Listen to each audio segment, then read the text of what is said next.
Coming to you live from the CNN News 18 Federal Bank Primetime Studio. Let's begin the show on a positive note. The Ministry of Jal Shakti at the centre has said that more than 3/4 of rural households now have tap water connections as the quality of groundwater has improved over the years. The government has provided new tap connections to 118 million households since 2019. Boeing's Defence India Managing Director has said that it has secured orders for major military platforms and aligned itself with the Make in India initiative over the years. He also said that they are committed to making India a maintenance and repair and operations hub soon.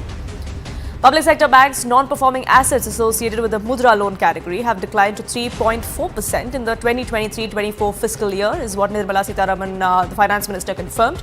This marks an improvement from 4.7% in the previous year, the COVID time era, to now it being 3.76%, which was in 2018-2019. UPI transactions in the first 3 months of the current fiscal year have gone up. They've grown by 36% to 60 lakh crore. 41.2 billion UPI transactions worth 60 trillion rupees have taken place just between April and June in 2024-2025. Deloitte India has said that India's expected economy is expected to grow at 7 to 7.2% in the current fiscal year. It is going to be driven by the robust economic fundamentals and the continuity in domestic policy reforms. Now, let's shift focus to the big story on the right stand. Now, it's been over 24 hours since Sheikh Hasina's fall from grace, from being the longest-serving female head of a government to having to flee her own country. The former Prime Minister of Bangladesh finds herself in India now with an uncertain future. Close to 5 decades ago, Sheikh Hasina, remember, found shelter in India for a safe haven for herself and for her family after her father was assassinated. Then she stayed for about 6 years before she could return home. Is history repeating itself? Will India remain a pit stop, or will New Delhi have to bite the bullet on giving her refuge? Now, that's not the only question that stares at New Delhi. Is there a bigger plot, a bigger threat that lurks around the corner? Should India be wary of what's happening in Bangladesh, because the final aim perhaps is to hurt India itself? Well, we say that because the Pakistan-China axis seems to be working overtime to try and use this situation to their advantage, or perhaps even created this situation in the first place. Today, when External Affairs Minister S. Jaishankar briefed politicians of all parties about what India's stance is going to be, he neither confirmed nor denied an outsider role to the unrest in Bangladesh. This is what we've learned from our sources within the intelligence establishment here in India, that the ISI activated the Jamaat student wing to escalate the crisis. ISIS-backed Jamaat got secret funding from time to time as well. Instructions to Jamaat from Pakistani mission in Dhaka were sent out, is what we're learning. Pakistani embassy allegedly asked protesters to take shelter there as well, and that was seen as pretty unusual. Now, the ISI, we're given to understand, wants an anti-India government in Bangladesh, and it looks like they're well en route to that mission. The ISI-backed BNP, the Jamaat and the Chhatr Shibir worked to dislodge Sheikh Hasina. The ISI sought Awami League's removal to create ripples not just in the country of Bangladesh but in the neighborhood as well. There were sleeper cells that worked full-time, perhaps overtime in Dhaka as well. There were secret investments that were made by ISI is also what we're learning. The attack on temples especially and the Hindu community in the last 24 to 48 hours is meant to whip up that anti-India sentiment, something that India is cognizant of as well. Now, Pakistan may not be the only player here. Sources tell us that the United States and the UK too could have played a role. Now, Hasina was not keen on supporting the West. She has been at the receiving end of criticism from the United States multiple times in the past. So what we've learned is that the script of her ouster was perhaps written by these Western powers. The key coordinators in the West managed a social media campaign against Sheikh Hasina specifically during elections. They were the ones that were behind the army's movement. They started this fake narrative on social media, which was in respect to elections that were held last year.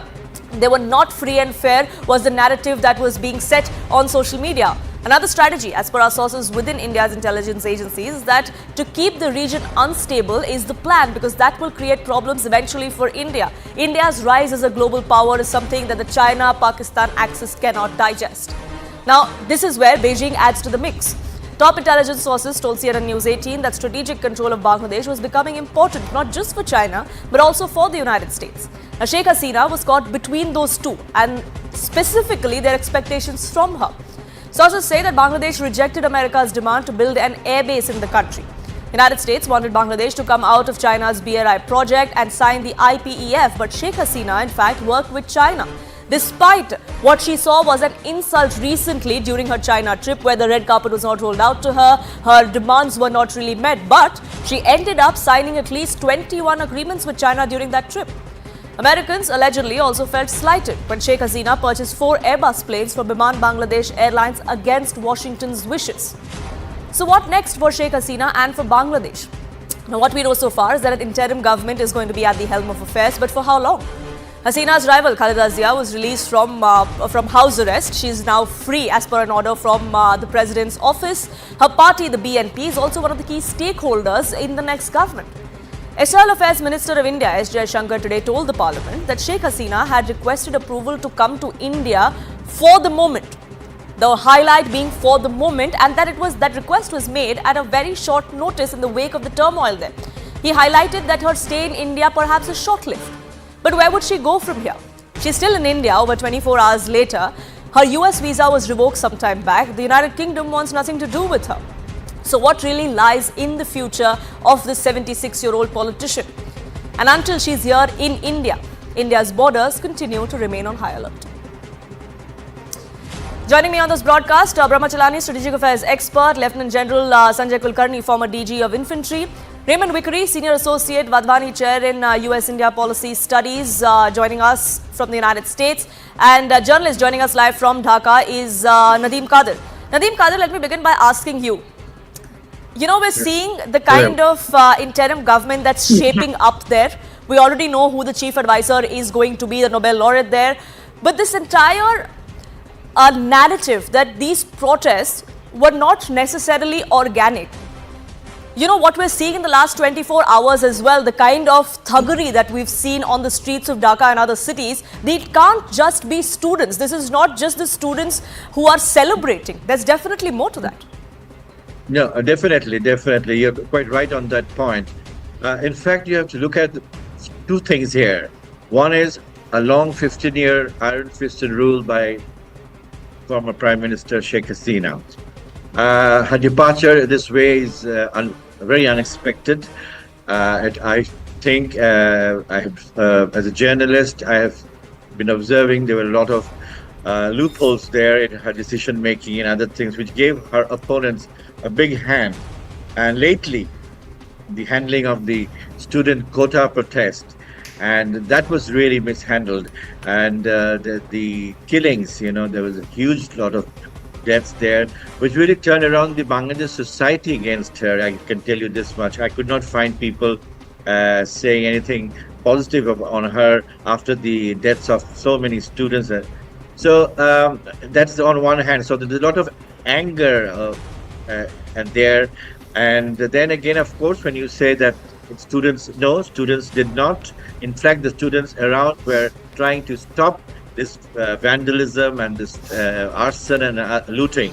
But students have been appealing to all not to go for arson. Today, the former Prime Minister's official residence, Ghaziabad Bhavan, has gone under protection of the army. The Parliament House, the National Parliament House, was also attacked yesterday. That is now under control, partly by the army and the Prime Minister's office. So we suspect a great deal that there is a hand, and that hand could be the Islamists, the Jamaat-e-Islami, which Sheikh Hasina banned only a week back, and saying that they were involved in terror activities. And the recent turmoil, she blamed it on her, on the Jamaat-e-Islami itself. So one cannot really deny, because the students are in charge of the whole affair. They were the key people who brought about the change. But if you see the crowds on the road, they are all from all walks of life, men, women, and children. So there is 2 sides to this whole thing. And I think Sheikh Hasina failed to feel the pulse of the people, and especially the mishandling of the quota issue gave her opponents a very good opportunity to tug in and get what they want. So we are now closely watching, because the first meeting with the army chief of politicians, the Awami League, which Sheikh Hasina leads, were not present. And we are now watching what kind of people with what kind of background are being selected for the interim government. That will give everybody, not only me, but for India also, it will give a idea that what is shaping up. And then, you can talk about the geopolitics and other things. But on the other hand, Sheikh Hasina really played her cards very well with the powers, including India, regarding her friendship with China. She maintained, how she was very close to India. So China was a development partner, and she was taking the opportunity, because it was giving a lot of money for her mega projects. So now we are kind of waiting to see how the interim government is formed and how and where we go. But for the moment, security is a great issue for every citizen of this country. There's no police, because the police are on strike. They've lost a lot of their men in this turmoil. The police stations have been attacked, so we are worried about security most of all. Absolutely, and this pro-China tilt that we perhaps could see in Bangladesh, or the Jamaat now there perhaps taking over, it's all but official, Brahmachalani many would say. Where does that leave India? Now, Sheikh Hasina is still here 24 hours later. There are lots of countries in the West that have washed their hands off her. Is New Delhi, is India in a catch-22 sort of a situation? What do we do from here on? Well, first, there's a dangerous power vacuum in Bangladesh. That power vacuum can only be filled with a politically broad-based government. The military is now back in politics. It's back as the dominant political player. It wants to have a civilian face in power, but the military will be calling the shots once again, as it has done repeatedly in the 50 years or so that Bangladesh has been independent. Military governments in Bangladesh have not been friendly towards India. In fact, military governments in Bangladesh have helped turn Bangladesh into a haven for anti-India forces, including Pakistan's ISI, even giving space to China to work against India from Bangladeshi territory. So all this is not good news. This is in fact quite a setback for India. The fact though is that India has to play its cards carefully. It has to pursue a very cautious approach, because a stable and economically growing Bangladesh is very much important for Indian interests. A destabilized Bangladesh would be a nightmare for India's security, and therefore India has to work with whichever government takes office in Dhaka. Even if it's the army chief who's calling the shots, India has to build rapport with the army chief, General Zaman. General Zaman became the army chief only barely 6 weeks ago. And in 6 weeks, he has, in a de facto sense, engineered a dramatic political change in the country, because the army watched quietly as the protests turned into riots, and the rioters then began attacking public infrastructure, attacking the Hindu minority. They began burning hospitals and ambulances and educational institutions and government offices. The army allowed the situation to reach a point of no return. The situation reached to a point where the police and the paramilitary could no longer contain the widespread looting and arson. And whether they stood there just watching silently or were they party to it, that's really the doubt that's being raised right now as well. That perhaps they orchestrated this, perhaps they executed all of this plan that was scripted somewhere else outside of Bangladesh altogether. Well, the army chief, through deliberate inaction, created a situation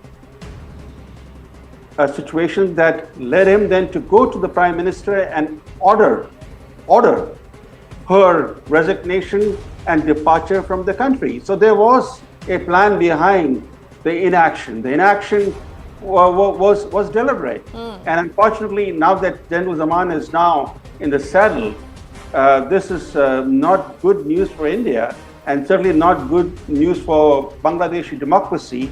Right now, these opposition elements are celebrating the departure of Hasina. The fact is that military rule will be harsh for Bangladeshi civil society, and we don't know what kind of government, interim government will take office. What we know is that the main party, the largest party in Bangladesh, Awami League, has not been invited by General Zaman to these discussions on forming the interim government, which indicates that what we will see is the revival of Islamist and hardline forces in Bangladesh that are very inimical to Indian and Western interests. So I think when we go a year back and then look at how the Biden administration began threatening to slap sanctions on the Hasina government, that hard line towards Dhaka made little sense, because this was against America's own long-term interests. It was against the interests of the West, against the interests of India. It only encouraged the anti-Hasina political forces in Bangladesh, especially the BNP and Jamaat. And now we are faced with a situation where the US and India both are not in a position to influence developments within Bangladesh in a meaningful way, and therefore India in particular has to be very careful and cautious. Absolutely. And Raymond Wickery, as far as United States is concerned, like I said right at the beginning, they've been vocal about Sheikh Hasina and the allegations that have been made against her and her 15-year rule. But like Brahmachalani was also pointing out, and if there is a pro-China or a government that's tilted towards China, that's not in the interest of the United States either. So is this something that they did not see coming? Also, given that it's election here, elections for the next president or for the White House is going to happen in just a few months from now. How do you think that's going to play out as far as the United States is concerned? Well, thanks very much for having me. I think the basic lesson here for the United States and India, and indeed all democracies around the world, is the fragility of democracy and the importance of having institutions which protect that democracy, rather than looking at one person as being the total imprimatur of the state. Years ago, when I was Assistant Secretary of Commerce, I had dinner with Sheikh Hasina, and I wanted to talk about economic development, what might be done to increase prosperity. The Sheikh only wanted to talk about the past and what had happened to her father and how terrible it was and how revenge was necessary. And I think that a lesson here, in addition to democracy and not looking just to one person, is having a government which can look to the future rather than being concentrated on the past. Now, that having been said, obviously in a chaotic situation like this, there are going to be a lot of conspiracy theories about what is going on and trying to excite the system, if you will, in terms of outside interference. I would say, and I'm not a spokesperson, obviously, for anyone, I'm just speaking for myself, I would say that it's perfectly part of the Biden administration and U.S. policy to stand shoulder to shoulder with India in regard to China and in regard to radical Islamic terrorism. So those things we work together on, and we have made a lot of progress, not only in what happens with Bangladesh, but what happens in around the world and in the region. So I think that this is a time not for trying to get conspiracy. Obviously, China, obviously extremists are going to be involved in trying to make the most of this situation. But there are elements for stability. I think Minister Jai Shankar had it absolutely right when he says we can't be, he's speaking of course for India, can't be involved in trying to look like we're controlling the situation. And so what we can do together, the United States and India, is paramount, I think, in U.S. policy, and looking at a common concern about China and a common concern about terrorism. And that concern is very real. Lieutenant General Sanjay Kulkarni, I thank you for your patience. But you know, as far as India is concerned and the security threat that looms right around the corner, we have a border over 4,000 kilometers with Bangladesh. The border is already porous. And if there is the involvement of China, that is a definite part and parcel of this entire coup, so to say, that we saw in Bangladesh. What are the risks that India needs to now look at? Thank you, Poonam. Turmoil in Bangladesh is definitely not good for India. India wishes Bangladesh prosperity, and a stable Bangladesh, a democratic Bangladesh, is in the interest of India and also in the interest of the entire world. But unfortunately, ever since 1971, Pakistan hadn't reconciled to the fact that Bangladesh, for regions of its identity and not being able to pull along with Punjabi Pakistan, so they decided to have a Bengali Bangladesh. So it was basically the language that drew them into making a country of their own and a different thing, and they somehow did not gel with it. However, Pakistan always had Jamaat-e-Islami and the ISI links quite strong in Bangladesh, and slowly and steadily. Bangladesh is, if I may say, is a little polarized society with very strong affiliations with Awami League, with very strong affiliations with the BNP and Jamaat-e-Islami, and virtually, I would say, 30% of each of these. So that, and as a result of which, whenever BNP government in power, it's anti-India. Jamaat-e-Islami, in any case, an instrument of Pakistan, being orchestrated by ISI, funded by ISI, and now obviously with Pakistan sleeping with China, China obviously helping and assisting it. Because China now has some other interest in Bangladesh. 80% of the military equipment of Bangladesh is Chinese, be it fighter aircraft, be it submarines, be it frigates, be it tanks, be it personal weapons. So a sizable chunk of it. The President-Chief also is inclined, is pro-Chinese, though he's a relative of Sheikh Hasina.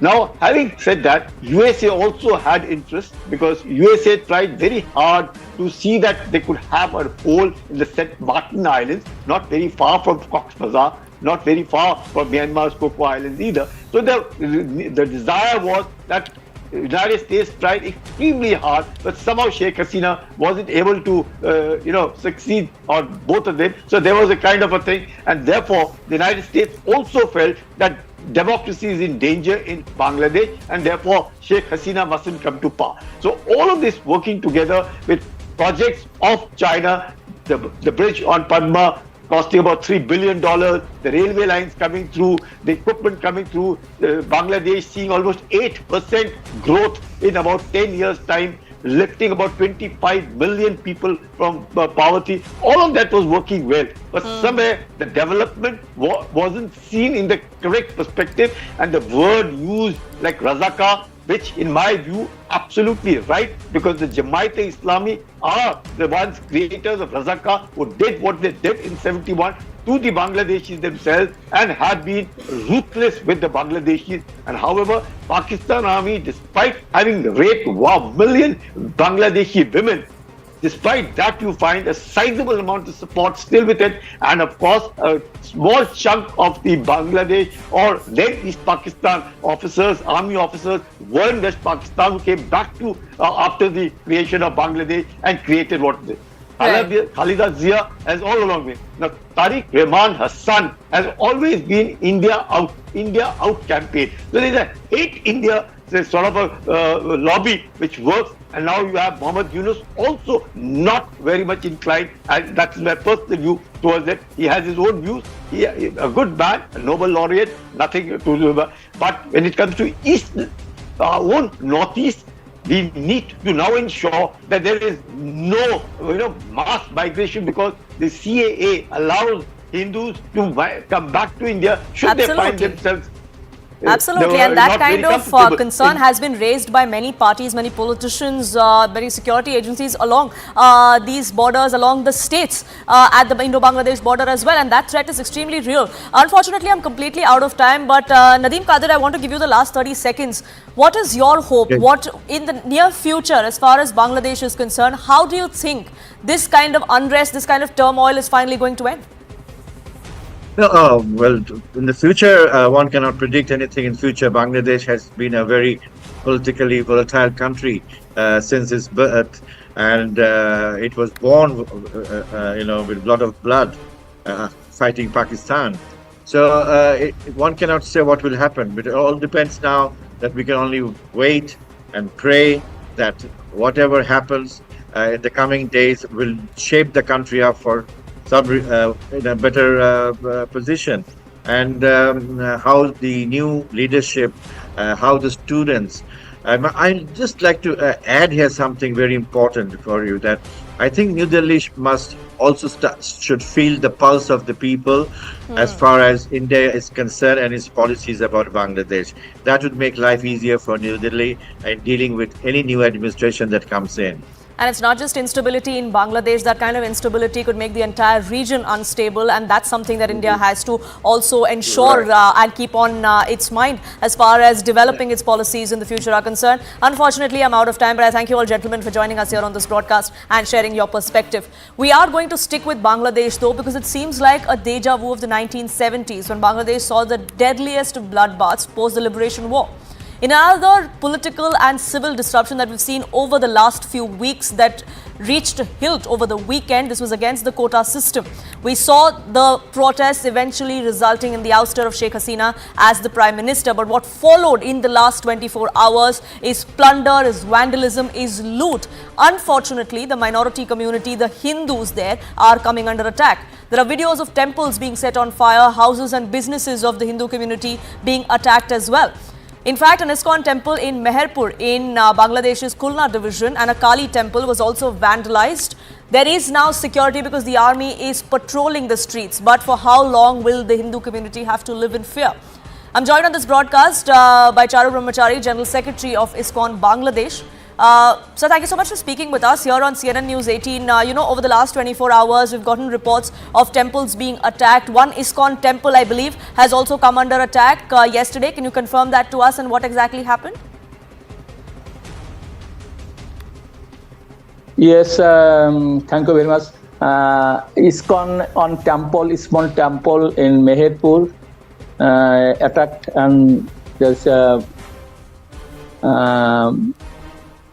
burned out the small center in Meherpur, and then other center is okay, but still okay. I think now military is take over. I think they will take over everything, and then they will save us, I think. But we are afraid.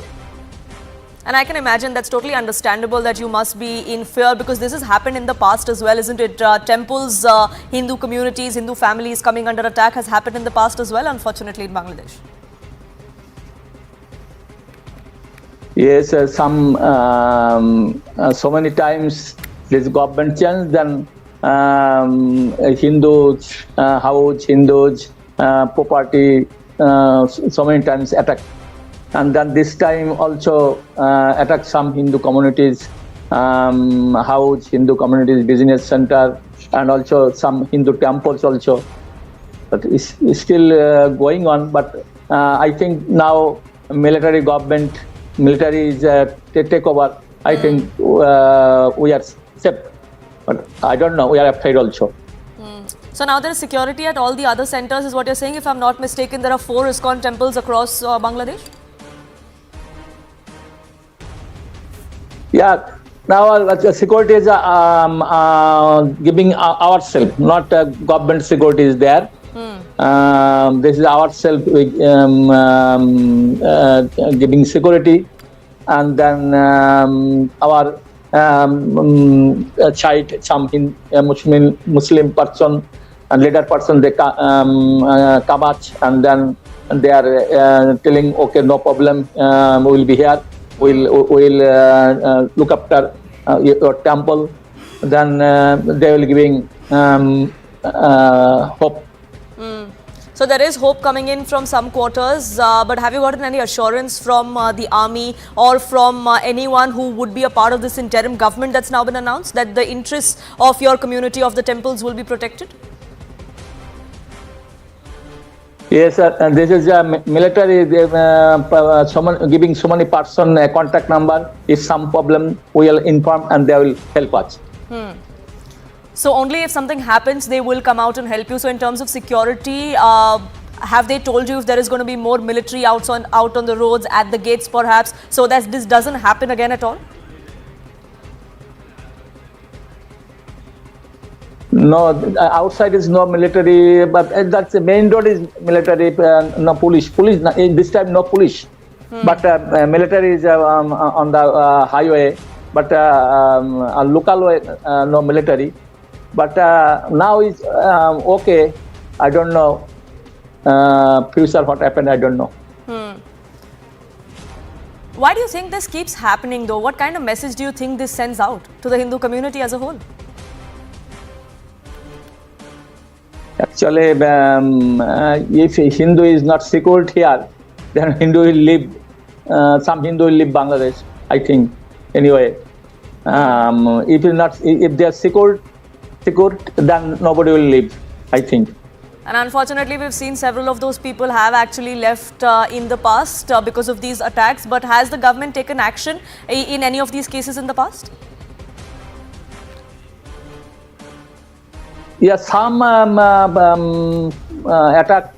and then some police is action. Government will give taking action. Not taking action, it is not true, but taking action.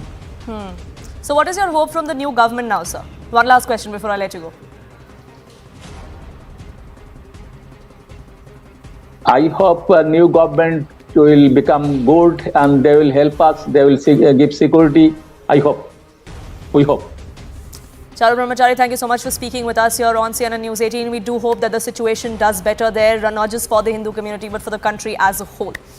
On that note, slipping into a quick break here on this edition of The Right Stand. But after that quick break, Anand Narasimhan is in conversation with tech entrepreneur and author Nitin Seth on the data paradox and artificial intelligence. Don't miss that.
माई भाई मैंने भी इस बार SIP करके mutual fund में पैसे डाले।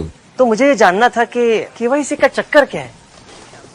Mutual fund सही है .com या अपने म्यूचुअल फंड की वेबसाइट पे जाओ, पैन नंबर डालो और सिर्फ इतना देखो कि तुम्हारा KYC स्टेटस रजिस्टर्ड है या वैलिडेटेड। रजिस्टर्ड हो तो आधार और पैन कार्ड के साथ अपना KYC वैलिडेट करो, जरूरी है और ज्यादा वक्त भी नहीं लगता। और वैलिडेटेड हो तो सही है। सही है माई भाई। अब तक इन्वेस्ट किया ना हो तो KYC कर लो और मैदान में उतरो। सही है। म्यूचुअल फंड निवेश बाजार जोखिमों के अधीन है। योजना से जुड़े सभी दस्तावेजों को ध्यान से पढ़ें। This is News 18 Network.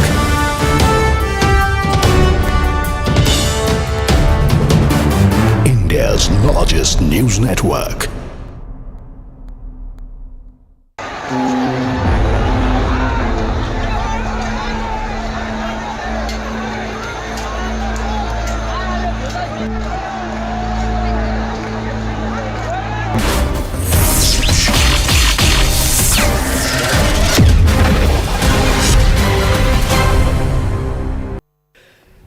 Namaste and Jai Hind. Another conversation, ladies and gentlemen, on the data paradox with someone who seems to have a penchant for thinking ahead of the curve, especially when it comes to the cyber world, the tech world, and which age do we. So, the author of Winning in the Digital Age, he's in the course of writing or penning his third book, but we are talking about book number 2, and that's Mastering the Data Paradox. So, Nitin Seth, thank you for joining us again. And for sitting down with us to have a conversation around this data paradox. You are an entrepreneur, you're a founder yourself, you're an author, and you're looking at trends all around us. From a Bharatiya perspective, or from an Indian perspective, how would you define this data paradox as to where we are as a nation and what do we do about it? So Anand, it's a fascinating time for the world, and I think for Bharat in particular. We are in the digital data and AI age. It's a very, very, I would say, significant point in the course of human progress. The world has probably gone through 200 large general innovations, fire, wheel being two of them. And I think AI is now the 200th, and probably the most significant one. So, I'm, reminded of that. When I was young, we used to have this Star Trek on Sundays. And that had this opening line, to boldly go where no man has gone before. I think we're at that point. Okay. And, this digital data AI age is truly disruptive. It is truly disruptive, because it is getting to some fundamental human competencies. Which which as humans we have always said this is innate to us. Problem identification. It's not just about automation or some analysis or data crunching. This is very fundamental human competencies like as I said, problem identification, or kind of self-learning. These are very, very kind of innate human traits. So it's fascinating where that will go, but for sure. Every industry is going to get disrupted. Every industry is going to get disrupted. This digital data and AI will enable hyper-personalization. And so far in the course of human history, it has been that scale has meant standardization. Right. Now you can have scale with very individual kind of an offering. You go to Netflix, I go to Netflix, we see very different things. It's Correct. very, very personalized. What is happening in entertainment, what is happening in shopping will happen in every industry. Now that will create hundreds of thousands of problems and also opportunities. And I think that's a tremendous opportunity for India. And that's a tremendous opportunity for entrepreneurs in India. Because all these problems, we have big tech on one hand. Right. But big tech can't solve all of these problems. It will need entrepreneurs to solve these specific problems. And I believe that India has now reached that point of maturity in terms of our tech readiness, the tech industry that we have, the digital public infrastructure that we have in the form of Aadhaar stack, our kind of digital native population, that we are amazingly poised to leverage this digital data and AI age and leapfrog. Now, in data also comes big data. If you're looking at Bharat with a 140 crore population, there are two conundrums, two issues. One is, what do I do with all this data and how do I mine this data? So can AI be used effectively to not just mine but also to integrate? So I pull information from one data set, integrate that with another data set and try and help the common Bharatiya. That's one. The second point is, we want to turn manufacturing, we want to create labor intensive industry, and here you are pushing AI, which is seen as a job cannibal, or cannibalizes jobs. That's how the perception is. So how do we navigate this? Yeah, it's not an easy one, Anand. So I think it's kind of a little bit of a party line to say that, AI will take away jobs, AI will create jobs. While that is true in the short term, if you look at numbers over the next 3 to 5 years, roughly it seems like similar numbers of jobs lost and jobs created. Maybe jobs created are 10-20% less than the job lost. Okay. But I do believe that over a period of time, AI is going to have a big impact on jobs. Yeah, so let's not avoid that. Let's not avoid that, because it's a reality. Yeah, and I think especially for us, where manufacturing, but also our tech services. Correct. Our large tech services industry, which is a very big export earner for us, is largely based on labor. Yeah. And even that, forget manufacturing, of course, that's where we want to play. But even our, crown jewel, tech services will get impacted, Right. with AI. So I think this is something we have to be very mindful of. We have to be very mindful of. But then let me get to your first point, where I think we may have some positive news and perhaps answers to this job loss. India is in a unique position because we are the largest source of data in the world. Correct. Yeah. Now we have, 3 large systems. We have US with the big tech, we have China, we have India. China is a closed system. Yeah. So that's a different. Now, it's kind of interesting that, US is very tech rich. Yeah. And India is very data rich. Right. Yeah. So, and AI is all driven by data. Yeah. Correct. So India has a great opportunity in this AI age to become the data generator of the world. But this data also poses a challenge, because we've left this data unattended. This data is not secure. This data is available for anybody to poach, mine, and also influence.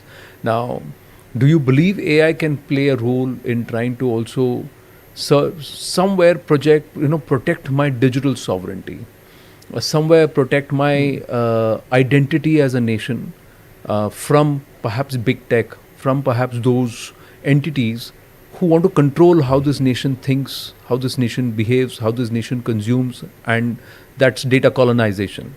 So many I know. many deep strands in that question. Yeah. Let me try to unpack them. So first, data and AI have a very recursive relationship. Okay. So data is the input for AI. AI happens because of data. Yeah. But equally, AI can be used. Data has many problems, right? Yeah. So, you are holding my book. It's Right. called Mastering the Data Paradox. Yeah. What is the data paradox? The data paradox is that you have a data deluge at one hand, Yeah. but you actually have an insights drought. Yeah. Because, all that deluge in itself I have is no a very... clue what to do about this. you can't handle it. Yeah. And, you can't handle it. It leads to more and more of a drought. Yeah. Yeah. So, and if you look at, again, kind of drill down what is causing the deluge, a very big issue is data quality. Yeah. Because garbage in, garbage out. Garbage out. Yeah. Correct. So how do you handle data quality? The other big issue which you talked about is data security. Yeah. Because data security is that Achilles, heel, that's which can bring down all of my beautiful, palace, right? So data quality and data security are the two biggest issues in this big data world, and AI actually is the way to solve them. Yeah. So I would even submit that there is no way to solve for data quality and data security but to use AI. Yeah. If we talk about data security, also the issue is that the attackers are probably among the smartest users of technology out there. Correct. And running a tech company, and and I've seen it with my clients who have been attacked. We have been attacked. Yeah. And it was definitely, the attackers were definitely using AI. Yeah. Okay, they were definitely using AI. So you are dealing with very, very sophisticated users of technology, and the only way you can kind of protect yourself is by using AI even more smartly. So the first point you made, fully agree. Fully agree. So data and AI are like, they're both a cause and effect of each other. They have to go together. I think the other strand, which you kind of was about data biases. Yeah. And the potential for data colonization. I think both of these are very, very significant issues that I think we have become aware of. The answers are not easy. Let's first talk about data bias. Now, at a simple level, data bias at a enterprise level. Right. For example, your credit card service, and what type of messages they should be sending you or not, which is driven by AI. Correct. And how do you get the bias right in that?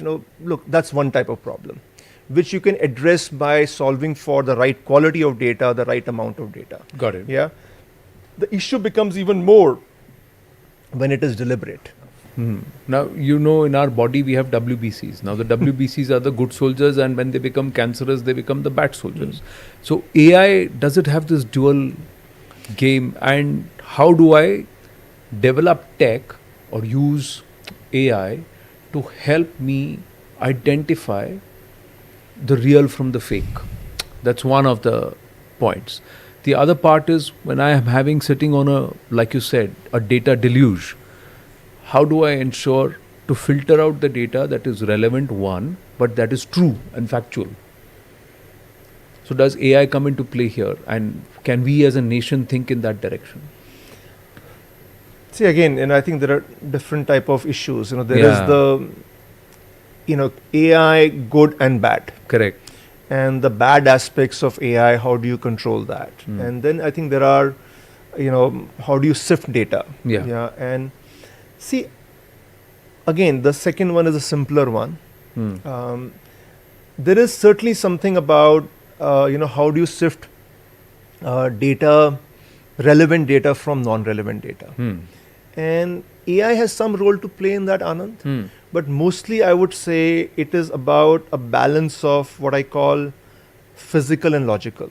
Okay. Or what I say is that so far, the approach to data has been a technology approach. That let me get all of this together. Okay, once I get it together, then I will do something with it. The problem is that it keeps on growing. You can't get it together, and it becomes so much that your ability to ferret out what is really relevant becomes very difficult. So the approach I'm recommending is that you have to narrow the big data to actually make sense of it. Okay. And which is the logical approach comes in, that you have to start by saying, okay, these are my problem statements. This is what I'm looking to solve. These are my use cases. And with that, okay, let me think through what I need. And let me try to then get that data specifically. Yeah, as opposed to trying to look at this entire universe, right? So I think that gets to your second question, that, the way to make it more relevant isn't necessarily a technology answer. Okay. Is a more of a business and logic answer. And today, the link between business and logic and technology is rather tenuous. Yeah, so that's the second part of it. The first part of your question is a much deeper problem, right? That AI good or bad. Look, I think the easiest analogy is nuclear power. Correct.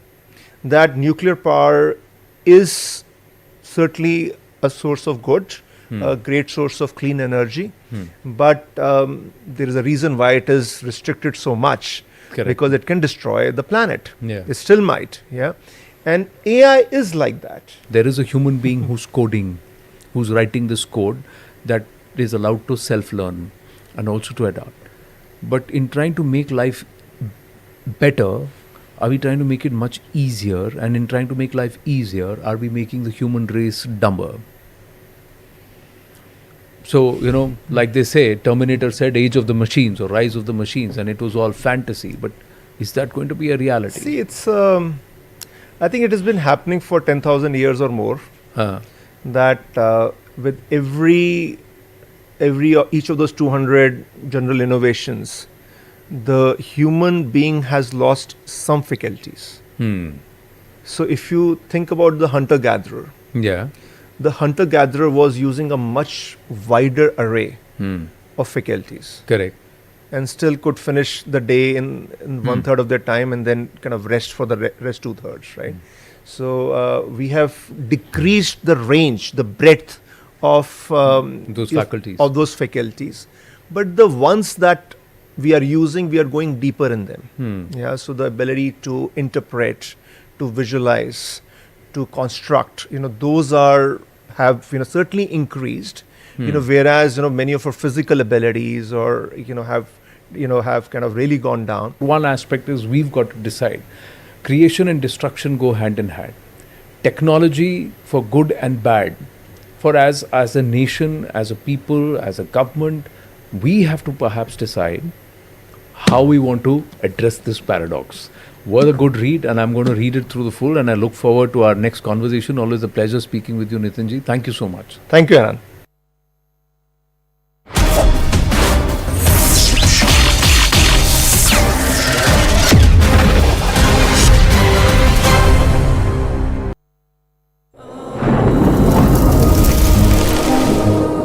Climate change is on our doorstep. It's time for a revolution to take root. And it starts with 1.4 billion Indians. It starts with one tree. One tree for humanity. One tree for Mother Earth. One tree for our future. Project One Tree, a News 18 network initiative. Co-powered by माई भाई मैंने भी इस बार SIP करके mutual fund में पैसे डाले तो मुझे ये जानना था कि KYC का चक्कर क्या है। म्यूचुअल फंड सही है .com या अपने म्यूचुअल फंड की वेबसाइट पे जाओ, पैन नंबर डालो और सिर्फ इतना देखो कि तुम्हारा KYC स्टेटस रजिस्टर्ड है या वैलिडेटेड। रजिस्टर्ड हो तो आधार और पैन कार्ड के साथ अपना KYC वैलिडेट करो, जरूरी है और ज्यादा वक्त भी नहीं लगता। और वैलिडेटेड हो तो सही है। सही है माई भाई, अब तक इन्वेस्ट किया ना हो तो KYC कर लो और मैदान में उतरो। सही है। म्यूचुअल फंड निवेश बाजार जोखिमों के अधीन है। योजना से जुड़े सभी दस्तावेजों को ध्यान से पढ़ें। This is News 18 Network.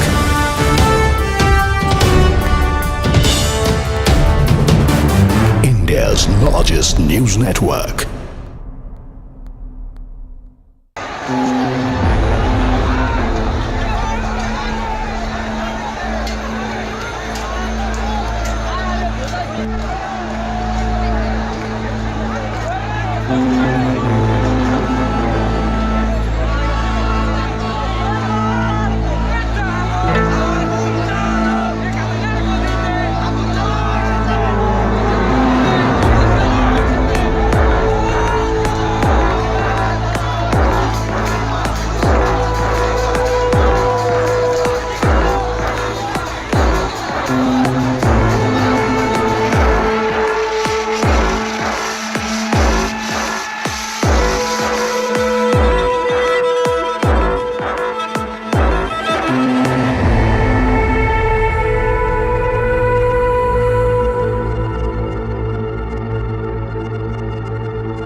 মাননীয় প্রধানমন্ত্রী পদত্যাগ করেছেন এবং এখন একটা ইন্টারিম গভর্নমেন্ট ফর্ম করে আমরা News 18 and Federal Bank Prime Time Studio.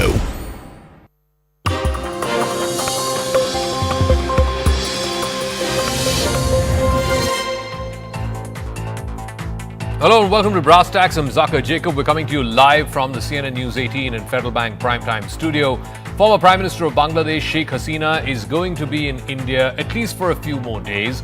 Her plans of going to the UK or any other European country has run into some rough weather. They do have some reservations in granting her some form of political asylum. Hopefully that should get sorted out in the next few days. So what that means is that she is going to be in